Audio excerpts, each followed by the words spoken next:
Hi everyone, it's Mads from Denim and Blether, and today I'm at the Lemon Tree in Aberdeen and I'm joined by Kris Barras. How are you? Hello, I'm very good, thank you. And so you're over halfway through your quite lengthy UK tour, obviously in support of the new album, Death Valley Paradise. So how has it been so far for you? It's been amazing. Since our first headline tour in 2.5 years, and we were very fortunate last year to get to a few festivals, and then we did the Blackstone Cherry Tour, which was just unbelievable. But it's, as good as that was, and amazing as all the crowds were and stuff, it's a different thing to when you do your own headline, you're playing to like your crowd, like with the Blackstone thing every night you're kind of like, we've got to win over as many people as possible, but with a headline show, most people are already sold on it, they know all the lyrics, they're singing along, and that's just such a buzz for me. Now, the new album landed in the top 30 in the UK charts, so congratulations. Thank you. You must be thrilled with the kind of reaction you've had from that album. Yeah, obviously it's been a little bit of a change of direction, a little bit heavier to stuff that we've done before. Nothing intentional, it's just the way things came out, I think early on I kind of got pigeonholed as this blues guitar player, but in reality there's a lot more to me than just playing the blues. I played in metal bands all the way through my teens and things like that. I'm influenced by a lot more stuff than just blues, so it's quite good for me to get to explore that, and I think on the whole the response has been fantastic. I think it's opened us up to a wider audience, and I'm sure there's some people that maybe we've lost along the way that prefer the older stuff, and that's cool, that's there. I don't want to be one of these guys that just puts out the same thing, for 10 albums. So can you tell us a bit about the making of the album? Because I gather it was a little bit of a kind of COVID creation, or at least inspired by that period that we've all sort of been through. Yeah. Well, I started writing it pre-pandemic, just after I finished the Light It Up tour and had some downtime before Christmas, like that November, December time. We did a 2-month Light It Up tour, and then I was at home for like 2 months. So I started writing then, and I don't know why, but everything was just coming out heavier. I got a new baritone guitar like just before the Light It Up tour, and I think because that's like a lot of a heavier sound, it was like inspiring me a lot more, and everything was just coming out pretty heavy. And then I'd probably done about 6 songs or so, and I sat down with Josiah and I was like, look, this is what I'm writing. I think it might be a bit too much, people are going to be like, what the hell is this? And then so I started to try and write some more like bluesy stuff, but I felt forced, and everything was just crap, it just wasn't good. I was just like forcing myself to write a certain way. So I went to the record label and said, right, this is the kind of stuff I've been writing, sent them the demo, said, what do you think? And they were super supportive. They were like, this sounds great, it sounds natural, it sounds like what you need to be doing. And they got like right behind me. We had a meeting with like the big boss of the label and everything in London, January 2020, so it was right before everything kicked off. And it was all super positive. It was like, right, we're going to have a big push on this album. Let's really try and do some different stuff. And we were just talking about different things that we could do, and look at getting a big name producer in, look at getting me to work with some different songwriters, and see how that went. And that for me was just a great experience. It was, I was working with just some like world-class guys that write, all the biggest bands in the world do co-writes, Blackstone Cherry, Alter Bridge, Shinedown, they all write with the guys that I was writing with. So it was, they know how to work like with artists, they don't like take over, they weren't like, oh, here's a song, sing that, it was kind of like, I'd take them ideas and they'd give me some ideas, and it would set me off on like a different path, and it was just a really like great creative process, really.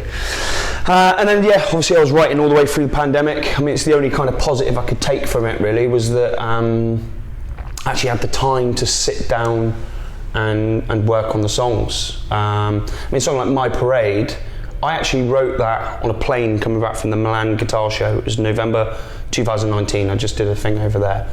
And I was playing around with some ideas, like voice memos and stuff on the plane. People must have thought I was mental. And I wanted like a big like chanty chorus type thing. Anyway, I landed and I was just coming out of the airport driving, and I was about the second roundabout out of Bristol airport.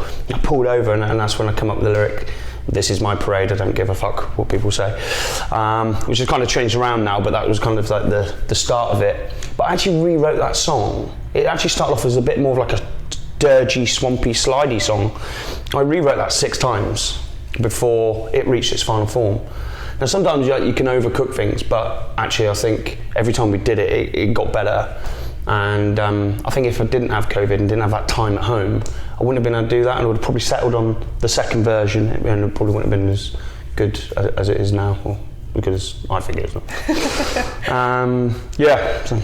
Nice. So you've had some changes within the band as well in recent times. So what do you think that's brought, especially kind of in the live setting? Yeah, so I mean, Billy the drummer joined summer 2019. It was just after the Blackstone Cherry tour. He joined and did the Light It Up tour of us. And I mean, he's brought instantly just, you know, he's more of like a heavy rock drummer. Like Will, our previous drummer, was great. He's more from like a jazz background and kind of worked for the bluesy stuff. But as you know, on stages with bands like Blackstone Cherry, it doesn't translate as well.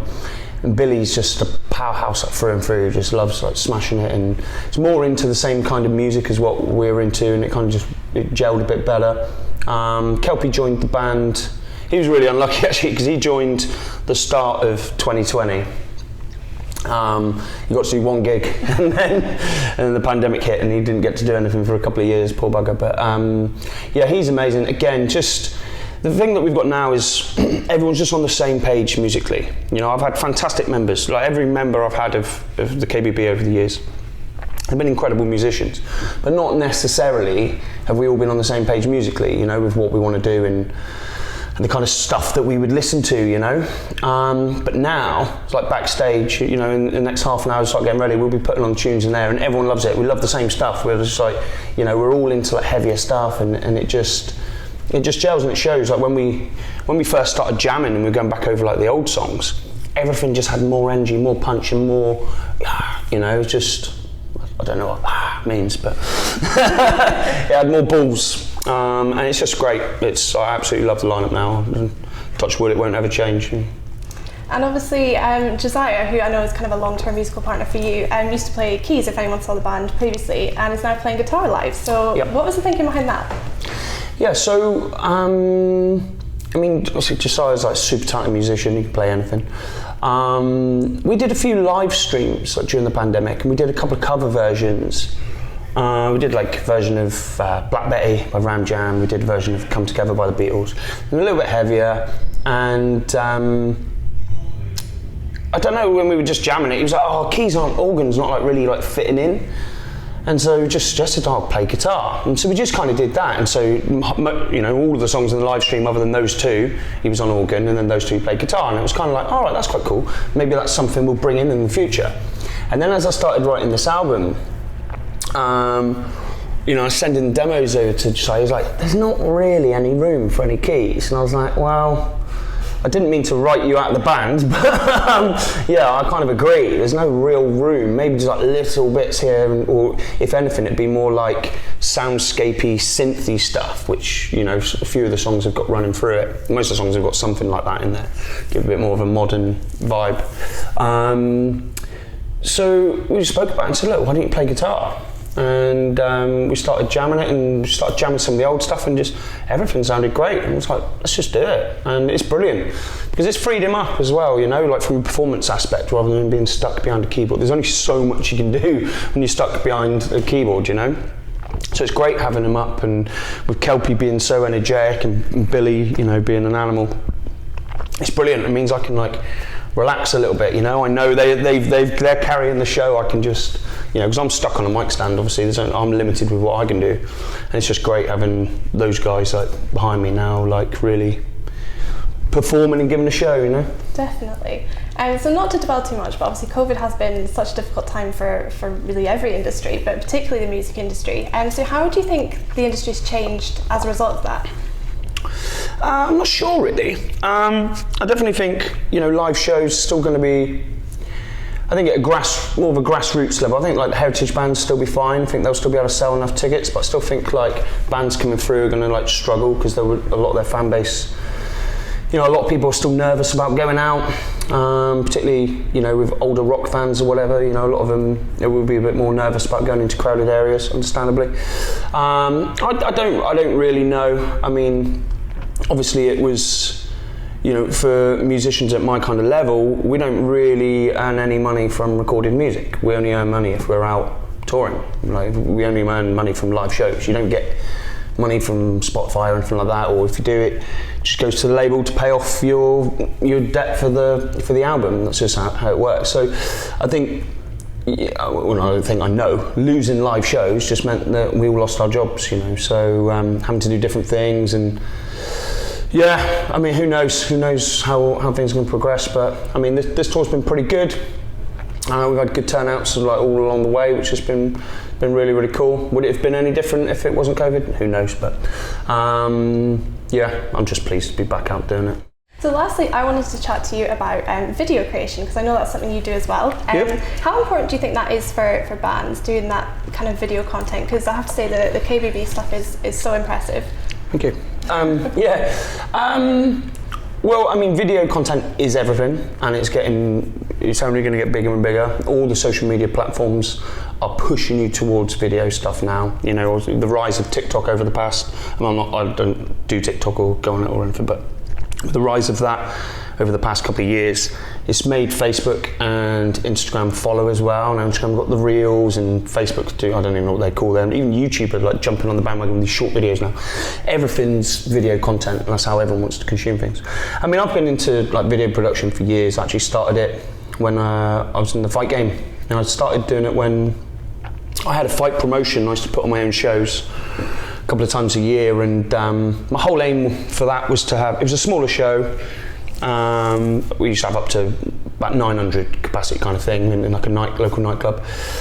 But my whole aim was like, I wanted fighters to feel like they were fighting on a big show. I wanted them to, like, you know, so we'd have like good photos, we'd have good videos, and I'd do like promos and stuff like that. So I used to pay people to do it, but it just cost a lot of money. So I was like, right, I'm just going to buy a camera, I'm going to learn, and I'm going to do it myself. And the first few were pretty shocking, but yeah, so I was kind of into it then, really.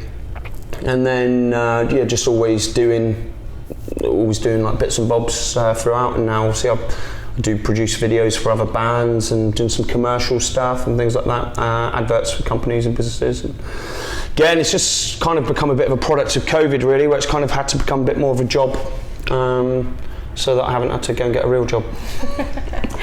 Well, thank you so much for chatting. Enjoy the show tonight, and have a great sort of rest of the tour as well. Guys, make sure you check out Kris Barras Band and come back to Denim and Blether for more. Bye.